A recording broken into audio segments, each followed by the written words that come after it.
Hello guys, അപ്പോൾ നമ്മൾ title കൊടുത്തേക്കുന്ന പോലെ തന്നെ IQ12 മേടിക്കണോ വേണ്ട എന്ന് ജസ്റ്റ് റിവ്യൂ വീഡിയോ ആണ്. അപ്പോൾ ഞാൻ ഫോൺ മേടിച്ചിട്ട് ഏകദേശം 10 മാസത്തോളമായി. അപ്പോൾ ഇതിൻ്റെ പുതിയ മോഡലായിട്ടുള്ള IQന്റെ 13 ലോഞ്ച് ആയിട്ടുണ്ട്. അപ്പോൾ ഞാൻ പറഞ്ഞിട്ട് ഇനിയും IQ13 മേടിക്കുന്നതായിരിക്കും നല്ലത്. കാരണം എന്താണെന്ന് വെച്ചിട്ടുണ്ടെങ്കിൽ ഇതിന് വാട്ടർ പ്രൂഫ് ഇല്ല. അതുമാത്രമല്ല ഇതിൻ്റെ ഓൺലൈൻ പ്രൈസ് എന്ന് പറയുന്നത് ഇപ്പോഴും റേറ്റ് കുറഞ്ഞിട്ടില്ല. ഞാൻ 52,999 രൂപയ്ക്കാണ് മേടിച്ചത്, ഏകദേശം 10 മാസത്തിന് മുന്നേ. ഇപ്പോഴും ഇതിന് സെയിം റേറ്റ് തന്നെയാണ്. അപ്പോൾ IQന്റെ 13 ഇപ്പോൾ ലോഞ്ച് ആയിട്ടുണ്ട്, നിങ്ങൾക്ക് അത് നോക്കാവുന്നതാണ്.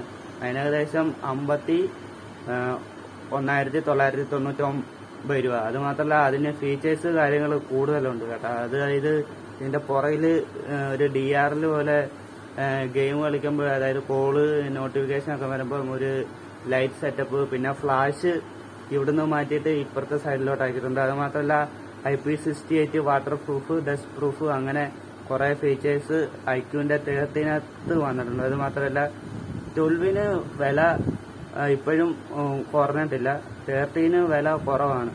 അത് ഇപ്പം നിങ്ങൾ ഫോൺ നോക്കുകയാണെന്നുണ്ടെങ്കിൽ IQന്റെ 13 തന്നെ എടുക്കുന്നതായിരിക്കും നല്ലത്.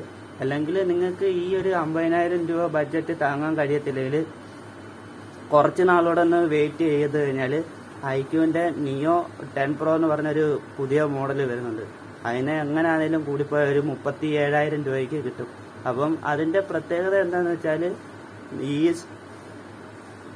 IQ12 വരുന്ന സെയിം പ്രോസസ്സർ, അതായത് ഒരു 2 മാസം കൂടെ കഴിഞ്ഞിട്ടുണ്ടെങ്കിൽ IQ12 വരുന്ന സ്നാപ്ഡ്രാഗൺ 8 Gen 3 എന്ന് പറയുന്ന പ്രോസസ്സർ സെയിം വരുന്ന ഫോണ്, സെയിം ചിപ്സെറ്റ്, അതായത് IQന്റെ നിയോ 10 പ്രോയ്ക്കകത്ത് വരാൻ ചാൻസ് ഉണ്ട് കേട്ടോ. അപ്പം ചെറിയൊരു വീഡിയോ ചെയ്തതേ ഉള്ളൂ. പിന്നെ ഫോണിൻ്റെ ഒരു യൂസർ എക്സ്പീരിയൻസ് ചോദിച്ചിട്ടുണ്ടെങ്കിൽ ഇത്രയും പൈസ കൊടുത്ത് മേടിക്കേണ്ട ആവശ്യമുണ്ടോ എന്ന് നിങ്ങൾക്ക് ചോദിക്കാം.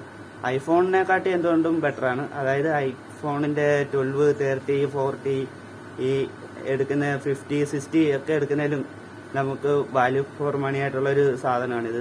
ഏകദേശം ബാറ്ററി ചാർജ് കുറേ നേരം നിൽക്കും. അതുമാത്രമല്ല ഇതിന് 8K വീഡിയോ അവൈലബിൾ ആണ്. ഫ്രണ്ടിൽ 8K അവൈലബിൾ അല്ല, ബാക്കിൽ 8K 30 FPS വീഡിയോ കാര്യങ്ങൾ ഷൂട്ട് ചെയ്യാൻ പറ്റും. ഐഫോണിനകത്ത് അങ്ങനെ ഫീച്ചേഴ്സ് ഇല്ല. അതുമാത്രമല്ല ഇതിന് ഏകദേശം 35-40 മിനിറ്റിനുള്ളിൽ ഫുൾ ചാർജ് ആവും. അതായത് 5000 mAh ബാറ്ററി ഈ IQ12 വരുന്നുണ്ട്. IQന്റെ 13 എടുക്കുകയാണെന്നുണ്ടെങ്കിൽ 6000 mAh ബാറ്ററി, 120 വാട്ട്സിന്റെ ഫാസ്റ്റ് ചാർജർ. ഇതിനും 120 വാട്ട്സിന്റെ ഫാസ്റ്റ് ചാർജർ തന്നെയാണ് വരുന്നത്. പക്ഷെ 5000 mAh ബാറ്ററിയേ ഉള്ളൂ. അതുമാത്രമല്ല IQന്റെ 13 എടുക്കാവുന്നതായിരിക്കും ഏറ്റവും ബെറ്റർ.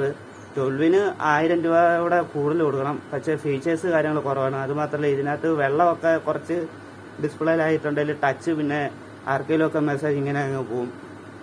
അങ്ങനത്തെ ഒരു സെറ്റപ്പാണ്. അത് വാട്ടർ പ്രൂഫ് ഇല്ല. പിന്നെ ഈ ബാക്കിൽ സെറ്റപ്പ് ഐറ്റംസ് ഒന്നുമില്ല. ഇപ്പോൾ കേസ് ഊരിട്ട് ഞാൻ കാണിച്ചുതരാം. ഫോണ് പക്ഷേ ഒരു രക്ഷയില്ല. ഗെയിം കളിക്കാൻ PUBG, BGMI വീഡിയോസ് ഞാൻ ചെയ്തിട്ടുണ്ട്. അതിൻ്റെ ലിങ്ക് ഞാൻ ഡിസ്ക്രിപ്ഷനിൽ കൊടുത്തേക്കാം. അത് 120 FPS BGMIയിൽ നമുക്ക് കിട്ടും. എനിക്കൊന്നുകൂടെ സ്മൂത്തായിട്ട് തോന്നുന്നത് 90-60 ഒക്കെ ഒരു രക്ഷയില്ല.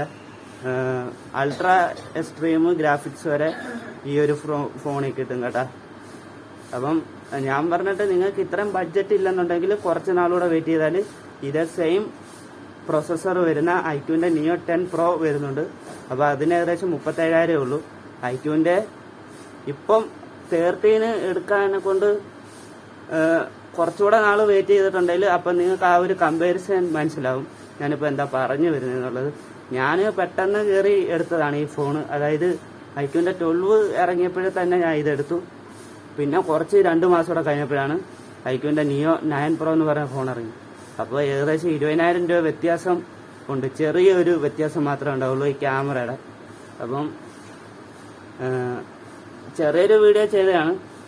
അപ്പം വേറെ ഡൗട്ട് കാര്യങ്ങളൊക്കെ എന്തെങ്കിലും ഉണ്ടെങ്കിൽ നിങ്ങൾ കമൻറ്റ് ചെയ്താൽ മതി. അപ്പോൾ ഞാൻ അതിനെ പറ്റിയൊരു വീഡിയോ ചെയ്യാം. Okay, thank you.